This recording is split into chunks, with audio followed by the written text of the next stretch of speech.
Warning, incoming game over. Warning, incoming game over. Welcome back to yet another installment of Game Over Calgary. My name is Matt DeMille. I'm one of three co-hosts for the Game Over Calgary community. Welcome back once again. Happy holidays to everybody. Wishing you all a very merry early Christmas, I guess, and hope that the holiday season has been treating you all well so far, and obviously treats you even better in the next couple of days. Today is the last Game Over Calgary stream until after the Christmas break. Obviously, the Flames just wrapped up their pre-Christmas stint at home and taken a pretty important 2 points against the bottom-feeding Chicago Blackhawks. I mean, entertaining game is probably the first thing I think of when I kind of think back as to what we just saw.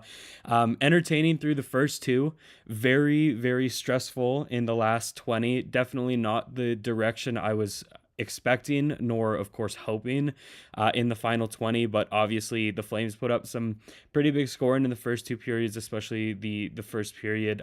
They were up 5-1 through 40 and let the I keep wanting to say the Blue Jackets, but the Blackhawks come back from a 5-1 deficit, make things interesting, bringing it back to 5-4.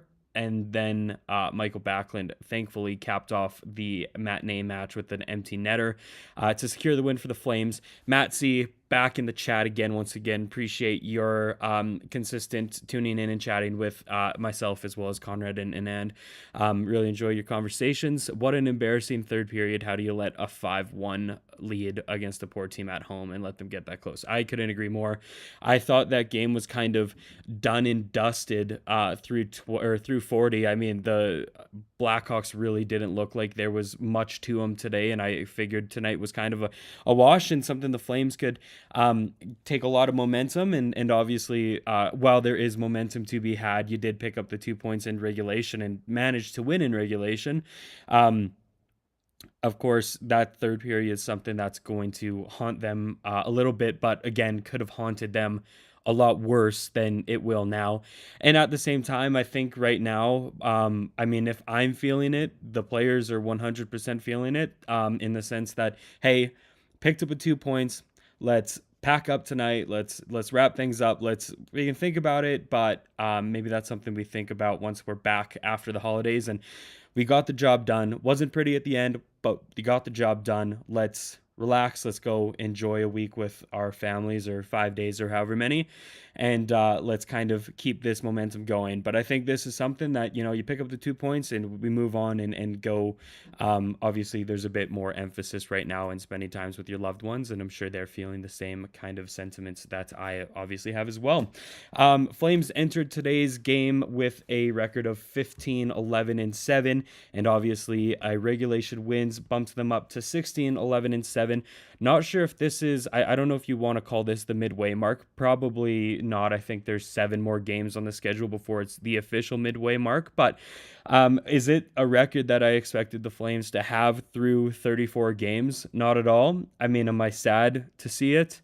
I mean, no. I mean, it was a fun game today. Like the first two periods were incredibly entertaining to watch, especially that first with Jonathan Huberdeau. He will be a big talking point heading into the first segment of today's show, but I was very impressed with his game. And that first period is something that I don't know if I've ever seen from him, or at least within the last season or two.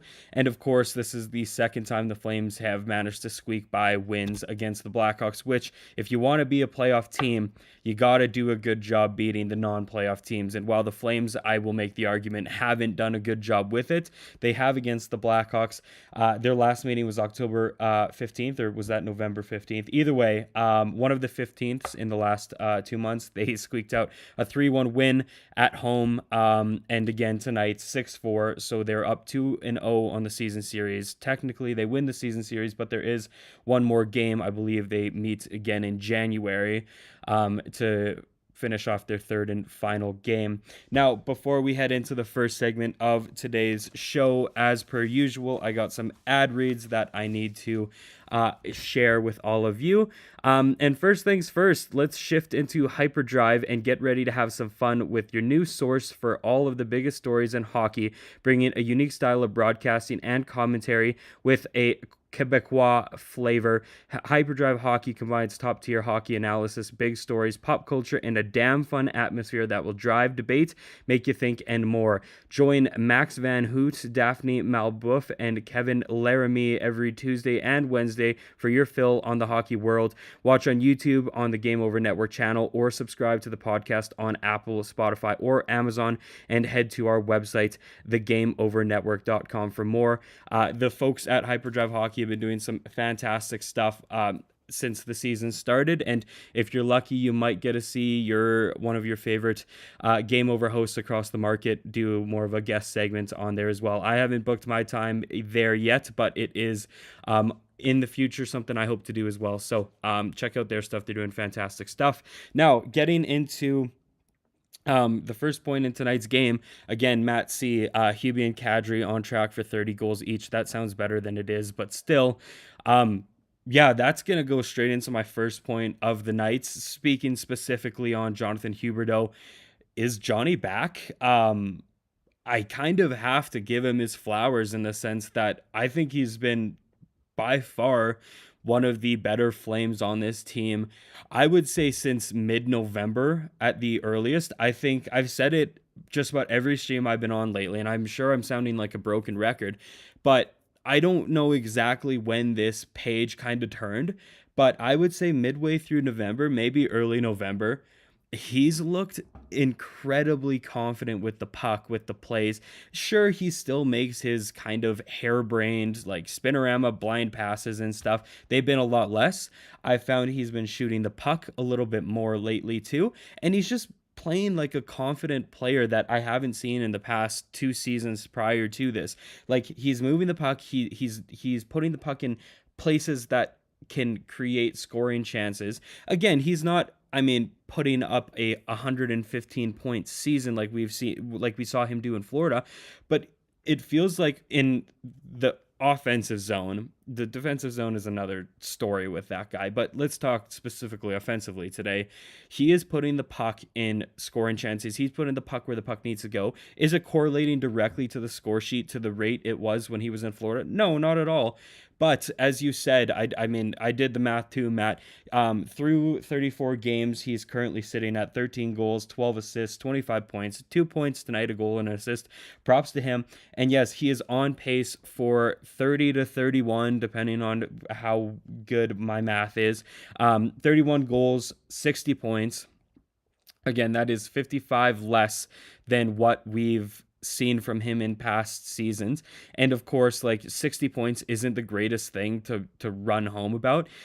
His highest point total with the Flames was 55 in his first season. So in theory, like, hypothetically and all that, he's on pace to be maybe 5 points more than he has with the Flames. And that's, again, not the 115 point score we've seen in the past, and it's not necessarily something to be bragging about, but when it comes to him and his kind of performance with the Flames, it's better than nothing.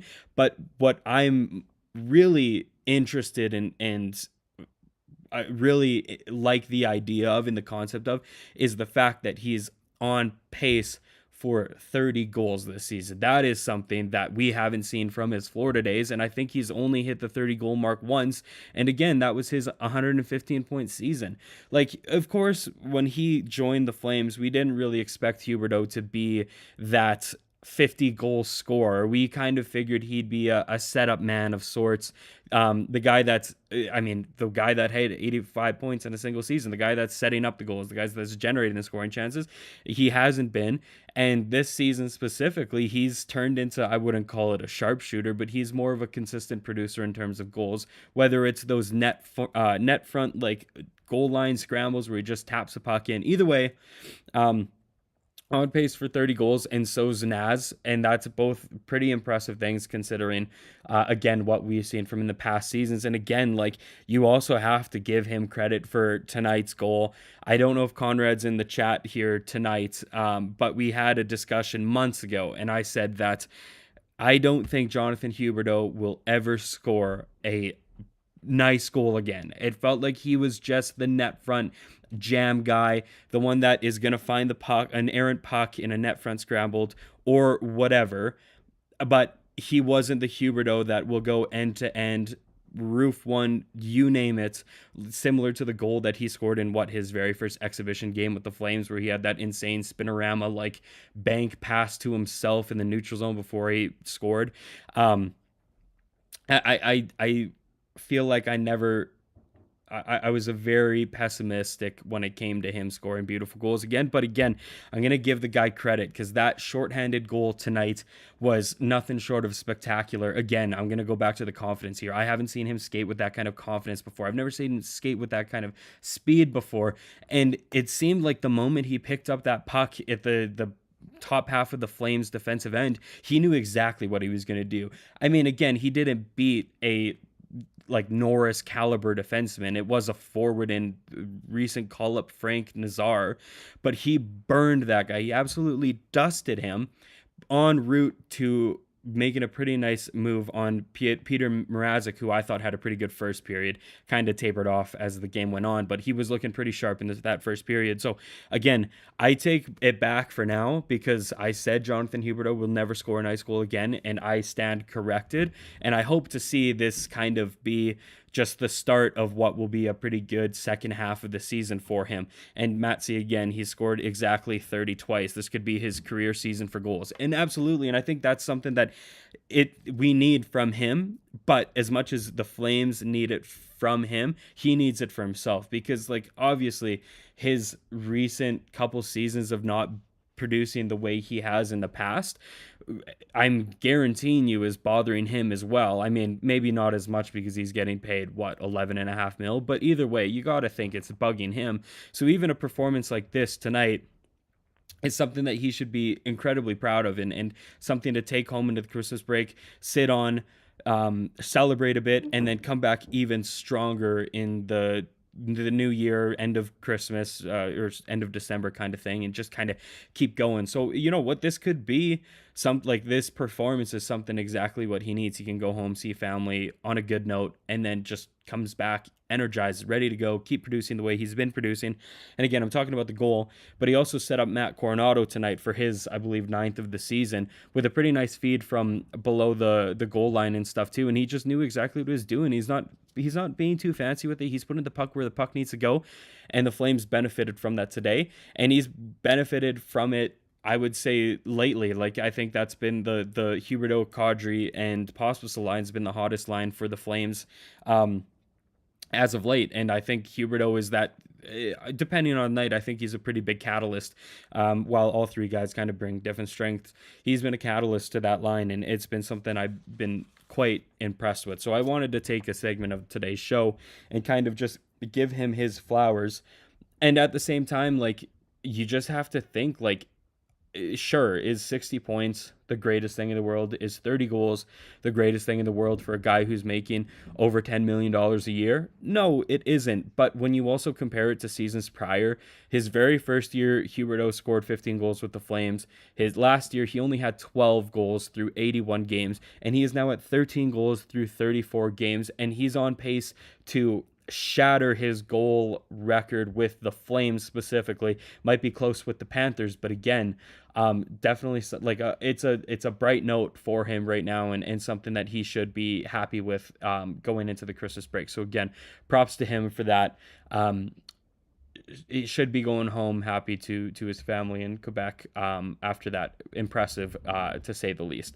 Now, change topics, head into the second period here because I am getting a little ranty and we're already at the 18-minute mark. But before we do, just wanted to share that the Game Over Network is an independent production focused on community, inclusion, and quality people. If you're interested in supporting the Game Over Network, we have crowdfunding options available. In the description of this episode, you'll find a link to our Patreon page, and we're also working on a page through LaRouche, which is a crowdfunding platform for companies originating in Quebec. For LaRouche, we're aiming to raise $15,000, and if we hit that goal, we'll gain access to government grants that will allow us to employ more people. And of course, more people means more content from the Game Over Network. And obviously you want to see that. We want to see that. I'm sure you want to see that. We all want to see it. And this is LaRouche is just an excellent opportunity to kind of get us to that goal. So, of course, if you have any ideas for what you'd like to see as giveaways, maybe from these crowdfunding efforts, let us know in the comments on Twitter, Instagram, Blue Sky, or our Discord server. And, of course, our Discord server is the place you can catch myself, Conrad, Anand, and, of course, any other voice from the Game Over Network. We're all on Discord, so if you want to shoot us a message and chat with us there, you're more than welcome to do that as well. Now, heading into the second segment of today's show, I'm trying to, as we head into the holiday season, I've kind of quoted myself to be the pessimist of the three of us. I'm going to try and stray away from that. Again, wasn't the greatest third period I've seen the Flames play. It was one of their crappiest, for lack of better words. But a few other guys that I want to shout out again tonight for their performance, and is a little trio or quartet of guys that we've been shouting out for much of the season. It is the kids. I like to say it, let the kids cook, and they did so today. I was saying to myself when I was watching the game, it feels like today, or at least the first two periods, this was a game where the guys that were expected to scored. We got goals from Huberdeau, got a goal from Kadri, got a goal from Connor Zary, Matt Coronado, of course, Blake Coleman and Michael Backlund as well. But the guys that needed to score and the guys that are the goal scorers or offensive guys on the team, they all came to play today, at least in the first two periods. I kind of want to take that third period as a bit of an anomaly and let's just forget that happened. Again, it was a part of the game. Flames picked up the 2 points. So today, and for today's show, and to be a optimist for a change and to see something good in the game, I will just pretend that third period never existed, just so I can keep the positivity going.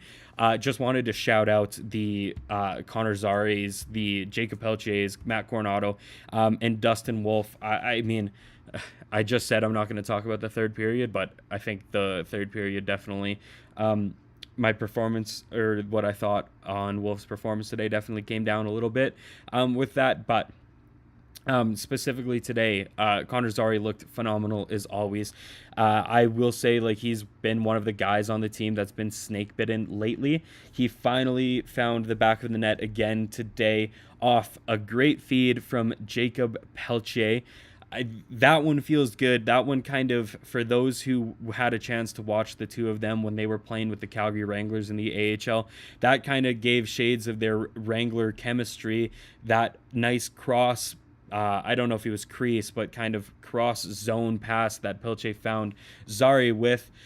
You could tell that they kind of just had that chemistry of playing together and knowing where each other were. And that one felt good for Zary, obviously, heading into the break.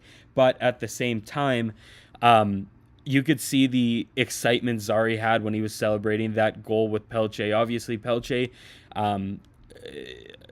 didn't impress through the start of the season, and that led to him having a stint with the Wranglers. He's now played, I believe that's 8 games in a row or 7. I have it written down here. But in that time, he's been able to... Oh, another wrong page. There we go. Yeah, I believe that is 8 games for Peltier. That is his 4th point in that span. Again, since I've been impressed with most of his games since he's come back with since he's been called up with the Flames, him and Dewar kind of were the package that came up with the news that Justin Kirkland was on IR, and obviously the saga of Andrei Kuzmenko that is still ongoing over and over. I've been very impressed with Pilche's game. I will say, like, I think the first few games, I don't think the Flames necessarily put him in a position to find too much success. Like, he was on that fourth line grinder line with Walker Dewar, and I believe at the time it was Kevin Rooney, because Ryan Lomberg was out because his wife was having their baby. I didn't like that's again, I'm probably going in circles from past shows, but I just don't think that's necessarily a spot that you can expect a guy like Pelche to thrive in, right? He's your um, smaller guy on the roster. He's like 5'8", 170 something pounds, right? Like, he's not a type of player that has the skill set to be that grinder, wear down guy that a Ryan Lomberg is, like a Walker Dewar is, like a Kevin Rooney is. And the first couple games when I saw the Flames putting him on that line, I was just kind of scratching my head at that. I'm like, I don't really understand that. But again, I am completely blanking on what his pairing was tonight, but he did find success when he was on the ice with Zari. So that was one that I was pretty pumped for them. Of course, Zari himself just hit the 20 points plateau for the first or this season. He's now at 8 goals, 12 assists, and he had a 2-point performance tonight. So hats off to him again. I thought he looked really strong today. I know there was jokes today that obviously Connor Bedard was in town. And, you know, Connor Bedard in his junior hockey career has had quite a history in playing in the Saddle Dome. Of course, like, the first thing that comes to mind is his insane, like, toe drag between the legs goal he scored against the Hitmen just 2 or 3 years ago. And so when he kind of, I thought it was humorous that when he scored in the second period off a pass from Taylor Hall, Connor Zary said, "Hey, I want to be the better Connor today." And he went down the ice and he found the back of the net. Of course, I thought both of them played a pretty good game. I'm a little bit biased towards Zary because this is the Game Over Calgary show, of course. But, I mean, Connor Bedard, who was also on the same level as Snake Bitten with Zari around the same time they both were. That's a 3-point night for Bedard as well. So, I mean, for the Blackhawks, where there doesn't seem like there's too much to be happy about these days, I mean, the kid is finding a way to produce. So, it's kind of what I had to say about Bedard. I can keep talking about that guy, but I'm sure, as I said, this is a Flames podcast, so we want to talk about the Flames. And, of course, yeah, that was Connor Zari's 8th of the season. In that second period, I think I'm just kind of going off the rails at this point, but in that second period, another guy I wanted to share a little bit of love for was Martin Pospisil. I thought this was another strong outing for him, and I think he's playing his role as a, like, quote-unquote rat really well today. He absolutely buries Frank Nazar. I think you can make the slight argument that it was a little it hit him in the head, or it was maybe a little high. I think the main point of contact was up in the upper chest area, but the way his head snapped back did look a little bad. And man, like, did his forehead look banged up after he got a few rights from Ryan Donato, I believe it was. At the same time, props to the guy who just signed a 2-year deal with the Flames, Braden Pahal, who came in to defend Pospisil. You love to see it, and I think that really speaks it speaks to what the Flames kind of locker room is and how these guys are willing to step up for each other. And we saw that at the end of the game as well when Pospisil went after Tyler Bertuzzi for that pretty nasty chop he gave on Huberdeau. So, this team looks like they're pretty tight right now. They looked, again, in the first 2 periods, they looked like they were having a lot of fun. Which is great to see. And for a team that doesn't necessarily have the skill that other teams do, that cohesiveness is something that is super valuable for them as well. Shout out to the young guys. Once again, I thought they had another really good outing. Zari has been fantastic. I think Pelche has really made a strong argument to keep him in the lineup for the foreseeable future and make him a mainstay, because he's been producing and he's been doing what the Flames have needed from him, and he's shown really good signs since he's come back up with the team. At the same time, I've been talking about Zari, I've been talking about Pilche, but we do also have to talk about Matthew Coronato. He gets his 9th of the season. I believe it was on the power play with a great feed from Huberdeau, which was secondary assisted by Zari. Really like Coronato. I think he's had a really good breakout season with the team. And I know on the broadcast several times, Kelly Rudy, Eric Francis, Ryan Leslie, they're all kind of thinking that he's kind of a guy that'll put up 25, 30 goals in a season. And I can see it too with a shot like that. That's the new thing with all these young guys coming into the NHL. Like, their releases are something that we've never seen. And of course, a guy on the other end of the ice in Connor Bedard, he's got one of the nastiest and one of the quickest shot releases I've ever seen.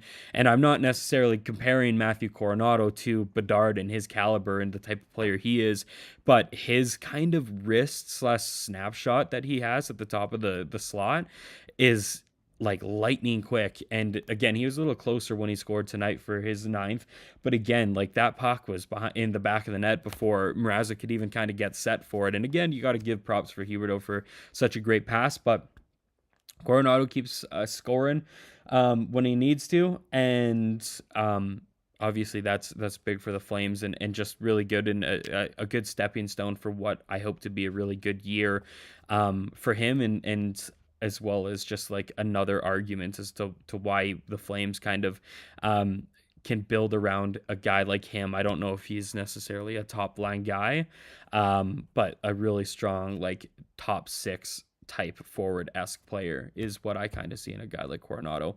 Matt C in the chat again, the Sharky, Zari, Peltz line looks good. All the lines are starting to take a shape a bit more. I think so too. I was gonna leave this to the third part of our show, but I kind of treating this as like a midway mark with the show, just because we are heading to break. But something that I want the Flames to kind of really dive deep on and work on as the season progresses is really figuring out their identity and figuring out who they are as a team, who works well. And you said it great. Like, I think the last stretch here, we've really started to see specific lines shine. Again, the Huberdeau, Zari, and Pospisil line, I think that's it's a mix that's working. I mean, I don't want to jinx it yet and stuff, because Huberdeau does have a track history of working well with somebody one day, and then the next 10 game stint, it's like they've never played together before. But right now that line looks hot, and I think it's got a really good mix of your playmaking ability in Huberdeau, and when he's playing with confidence, he's playing well. And then Naz is your sniper on the team. He's got the heavy shot that can find the back of the net. And then you got a guy like Pospisil that, sure, he's got a little bit of talent with the puck and with the stick and stuff, but he's not going to be your goal scorer guy. He's the guy that is taking a lot of the heat off of those two, because he's just a rat. He's a pest. He's the guy that's pissing guys off. And I think he's doing a really good job of that. And the Sharon Govich, the Sharky, Zari, Peltz line is similar in that sense too, right? Like, you've got I don't know if you'd call him a sharpshooter right now, because he's been a little cold and he's had not the greatest start to his season, but Sharon Govich, who's had really good seasons. Last year, he was dynamic with the Flames. And then you've got Zari with that kind of creativity that I think, he's the most creative player on the team, and the stuff that he's willing to try, juggling the puck through the neutral zone. Like, you don't see that in guys, and I think there's a special talent for him there. And then again, Pelche is that setup guy, and he's the well-rounded, forward that kind of mixes well with Zari, and they have that chemistry. So that line looks good. I love the shutdown line with like Lomberg, Rooney, and I don't know if he was there tonight, but Dewar too. Like, that's the line that, I mean, will they get cooked against the top lines in the league? Yeah, probably. I mean, but at the same time, they do their role. They're the grinder team, the wear you down, the play chippy kind of line, and I really like that line. And then you got your really good defensive line with Backlund, Coleman, and of course I'm blanking on that third line mate. But those two, I mean, we've known for years that Coleman and Backlund have worked well together. So I think as of right now and as it stands, the Flames have done a good job lately. And I know we have been critical of them in the past, but in the last, maybe 2-3 weeks, they've really done a good job like fine tuning these lines. And I think that what we're seeing now is working quite good. Um, Obviously, it's a different story if you've got a guy like Kuzmenko that's, actually putting the puck in the net and he's playing good enough to stay in the lineup. Or obviously, if Anthony Mantha never got hurt or Justin Kirkland never got hurt, right? It's a different story. But with what is going on now and what's available to them, I think they're putting together some pretty solid lines, and what they're doing makes sense. And it's not something that I'm scratching my head at anymore. So, again, I'm feeling a little rambly, so let's break this up with yet another ad read. This one is a good one. Everybody is gonna want to hear this one, of course, with with Christmas just being 4 days from now. There's no better way to show some support than by rocking it as clothing. And Game Over's apparel line has dropped with 3 unique designs. Whether you feel the nostalgic pull of our retro skater design, want to make a statement with our established design, which is currently on sale, or you want to wear your love for goalies proudly on our Live and Die by the Goalie design, or if you just need another coffee to get you through the winter with a coffee mug, we have you covered. Designed by Brady Chalice from Game Over Winnipeg. Use the QR code on stream now. I'm sorry, I'm horrible at this. There you go. At on stream now. And take a look through our apparel store and help us rebuild local sports media in Canada while repping your community. And as I said, maybe I should poke my head out to the side here. Either way. As I said, Christmas is 4 days. Christmas is just around the corner. Christmas is 4 days away. This feels weird with the QR code in front of my face. There you go. I should probably do a better job moving that, but that's a problem for another stream. But Christmas is 4 days away. Obviously, it might be a little tough. I don't know how quick our merch can get in now. But, I mean, it would make a good New Year's Day present. I mean, if you got just a late Christmas present, forgot to get somebody, something for one of your family members, there's no better way. I mean, people would love to rock one of our we got beanies now, we've got hoodies. And at the same time, if you use the code GO Holidays, capital GO, capital H, you get 15% off hoodies and beanies, and that is until Christmas Day. So you have 4 more days to grab some merch if you really like. We got some great stuff, and obviously any support that we can get and you repping our clothes would be fantastic. I know I picked up a few hoodies for myself as well, and I'm loving all of them. Now, heading into the third period of tonight's game, let me just change the overlay one more time. There we go. Since it is Christmas, I kind of wanted to do more of a Christmassy period. I'll try and make it a bit of a quick one because I am going a little bit long today. But of course, with Christmas being around the corner, that also means Santa is getting ready to deliver presents to all the nice people around the world. So I kind of wanted to make my own naughty or nice list and put a few guys on each side that I've thought have been nice this year, and a few guys, one specifically, Andrei Kuzmenko, who's been naughty this year. I wanted to potentially sort the entire team, but I figured that would take too long for me and just be way too long for today's show. So I grabbed 4 guys that I think have been very nice this year and 2 guys that have been maybe on the naughtier side this year, and I wanted to chat about them and talk about it as more of a season-wide thing. It works out nice for me, or maybe not nice for me, but it works out in the sense that I will sound like a broken record because the guys that I wrote on the nice list before today's game had a nice game today. So it shows that I kind of know what I'm talking about. But let's start with the nice list here. I'm going around in circles. I'm going to say the same kind of stuff, but I thought Jonathan Huberdeau has been really nice this year. Again, I think he's set a very low bar for himself in his tenure with the Flames. But as Flames fans, I think we need to be grateful when something relatively good happens to the team. And him on pace to break 30 goals this year is something that I think is really deserving of the nice list. And just, again, the confidence. He's playing with confidence. He's looking like a guy that maybe isn't worth $11 million or over 10, but he's maybe looking at a guy that's worth 6 to 8 million versus the 2 to 3 that I've been seeing lately. So I've been very impressed with him, and I think that you got to give him a little bit of love in that sense. And I think Santa would probably put him on the nice list for what he's been doing for the Flames this year as well. And again, he's shattering, maybe not point records, but he's shattering a goal record since joining the Flames, and has been a bright talking point for this show as well lately too. So kudos to him. Somebody I didn't talk about today, just because I did think his third period was maybe a bit of a stinker, is Dustin Wolf. But I think season wide, he's 100% been on the nice list, and that should be a surprise to nobody. Through including today, he's now at a record of 2-5-2 in his 17 games played with the Flames this year, and he's been everything you've expected from him and more. Yes, he's still a young netminder. He's still got lots to learn.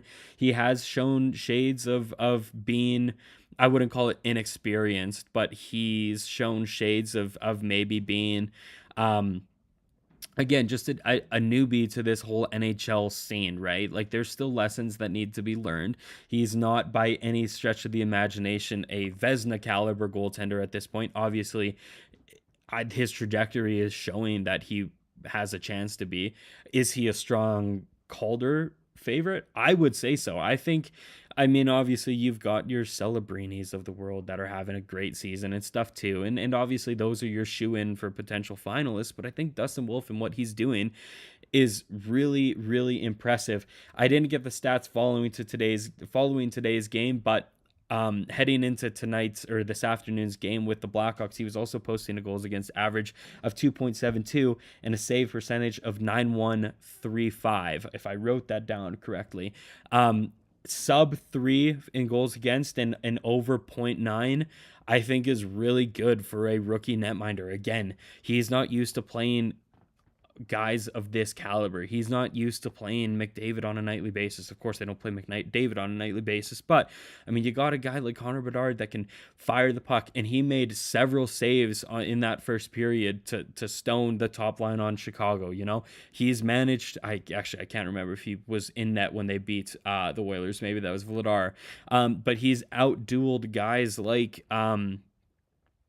Shesterkin, Sorokin, those kind of guys. Like, he is playing against guys that have won Vezinas, have gotten close to Vezinas, have done a lot of successful things in their tenure, and he's come in as this fresh-faced rookie and he's beaten them. So I think he's 100% on the nice list. I'm very impressed with him, but that's not something that surprised me. And I think through 34 games, or technically 17, I think he's made a really strong argument to be in the running, at least for a nominee for the Calder Trophy as the Rookie of the Year. Will he win it? Who knows? But I think he is by far the best rookie netminder out there, and I think that is saying something, and that's something worth giving him a bit of a nom for. So I have been very impressed with Wolf, 100% on Santa's nice list. Now, maybe a bit of an off-the-board pick. I just have really liked his performance lately, and I think you can also, if there's mid-season awards, you can also give him the Most Improved award, and that's a guy, again, Martin Pospisil. I thought early on in the season he was doing too much in the sense of being a rat, in the sense that he was taking unwarranted penalties that put the Flames in poor at disadvantages and just poor timing and stuff. And I think he's smartened up and realized more effective ways at being that pest. And I think tonight was a great example of it. Like, he first shift of the game goes after Connor Bedard, and that, like, 100%, like, he didn't do anything wrong, rubbed him out a few times, that kind of thing. And that just puts so much heat on his shoulders from the other team, takes guys like Pat Maroon, guys like Tyler Bertuzzi off their game because they're too worried about, like, oh, this kid might run over Connor next time he's on the ice. We got to, like, be aware for him. He's not maybe producing offensively. I mean, he's got 11 points in 33 games, but I don't think you need him to when he's doing the things that he's doing. He's pissing guys off. He's making hits. He's making clean hits. He's not taking dumb penalties. I mean, he did have 14 minutes in the last minute 30 today, but they were an offsetting 14 minutes. Like, he got a guy that had 2 goals that night, Tyler Bertuzzi, off the ice when they were down a goal. Like, just smart stuff. Like, again, I mean, I know he's maybe not the most liked person in the Flames fan base, but in the sense of being a pest and being that kind of um just annoyance on a player's shoulder, he shows shades of Matthew Tkachuk. And that's great to have as the Flames. And like he's doing a good job of it. And at the same time, as I said, he's taken the heat off a guy like Huberdeau and Kadri on the same line, that they're too busy trying to like run Pospisil through the boards because they're mad at him for doing something that you like. He's taken a lot of the heat and the stuff on Huberdeau and Kadri. So again, props to him as well. And again, I can't stop talking about that hit he laid on Frank Nazar today too. And then just, taking 3 or 4 right hooks from Ryan Donato to the forehead and smiling about it. Like that's just stuff that, as a Flames fan and an admirer of this team, it's just like that's something that gets you hyped up, and it shows how much he means to this team at the same time that Braden Pahal skates across the ice to defend him and stuff, that kind of stuff. And he defends Huberdeau after taking a nasty whack. So I think it really feels like he's bought into this team and this team for first mentality. And within the last month, I think it's I won't say it's a direct correlation, but the success that Huberdeau and Kadri have been finding of late are in one way affected by what Pospisil is doing on the ice. So one last time, I will say, put him on the nice list. Even though he is you can make the argument that he is a naughty player. But for the segment, for the purpose of this segment of the show, I say he's on the nice list. Last guy on the nice list, even though I can keep going, the last guy I will talk about on the nice list, let's just say that, is again a guy that I wasn't expecting, or I was hoping he was going to have a good night, but I was going to talk about him nonetheless, was Connor Zary.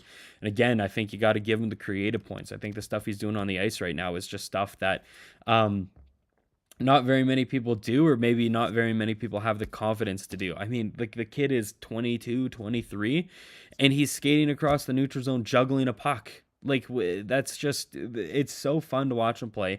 It's so fun. Every time you see him with the puck on his stick, I sit there. I'm like, what is this kid going to do? Like, I'm so just ready for anything. And again, he's been having fun with the puck. And at the same time, he has been scoring. He's been had an offensive flair to him. So again, 20 points through 34 games is nothing to ignore either. You got to give him his flowers as well. Now, the naughty list. I will try to keep it positive, except for this part of the segment. There is one guy that I've circled on the naughty list, and he is like a no-fly level, like naughty list, in the sense that I mean, he's been healthy scratched on and off for the last 2 weeks. Andrei Kuzmenko, is he a great guy? Does he seem like a great guy and a great personality off the ice? 100%. I mean, he's all the stuff that the Flames do with him, like content-wise and stuff. He seems like a great guy. He seems like a team-first guy. I mean, I can't say that for certain. Obviously, I'm not in the locker room, but I think if we're talking with an on-ice perspective, he's been very naughty in the sense that he's got 1 goal through 28 games, and the Flames acquired him as a part of the Lindholm trade, I'm sure, because they saw some sort of offensive capabilities, and the guy that has this insane release that can find the back of the net, and he showed that after the trade last year. I thought he was really good for the Flames and was excited, and as we head into this year, I'm like, I believe he's a UFA. It's like, if he has a similar season to the back half of what we saw last year, like, I have no issues in the Flames signing, like, the Flames locking him down for a couple more years. And of course, I have a completely different take at this point. I mean, if he's going to be sitting on the bench, and if he's a guy that isn't going to produce for us, let's get him out of here. The other reason why I think he's naughty is because entering this season, I thought there was a little bit of trade value for him. I thought you could, if you're looking picks, I mean, if I'm being optimistic, maybe a late second, early third for him. Right now, I wouldn't give him much more than a 4th or a 5th. So while his performance on the ice is tanking, his trade value and us wanting to get him out of here is also tanking. So that kind of wraps up my naughty or nice segment. again, this is kind of the time where I'm open up the chat for questions. I mean, obviously, I've Matt C's been in the chat a few times mentioning stuff, and I kind of just read them as we go. But if there are any other questions that have been left unanswered, I'm happy to chat about it. And while you start typing your questions into the chat here, I'll do one more ad read for you today. Obviously, today's game was a matinee between the Flames and the Blackhawks. But if your hockey fix isn't necessarily done, I know mine isn't. I'm gonna try and tune into some of the later games today.